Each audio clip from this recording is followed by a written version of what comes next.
How to check time insights on Instagram. Welcome back everyone to a new tutorial video of how to guide.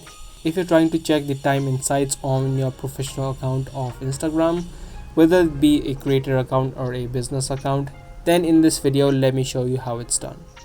You can either check the time insights from a particular date range, or you can also add in your custom date range. So if you want to learn how you can do this, make sure you keep watching this video until the end, and let's get right into the video. First of all, open up your app and head over to your profile section on the bottom right.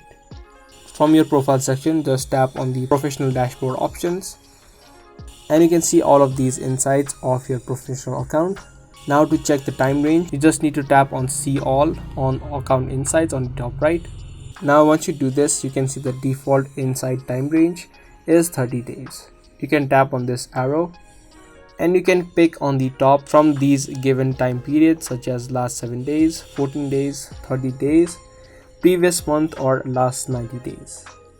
Now if you want to add in a custom date range, what you need to do is just tap on the start of the day and tap on the last day. So this way the custom range will be selected, and after that is done, tap on update on the top right.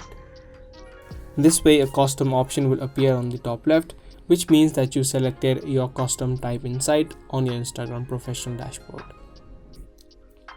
So that is the way of how to check time insight on Instagram. Be sure to give this video a thumbs up and also subscribe to our channel for more guide videos just like this. I'll see you guys in the next video. Thanks for watching.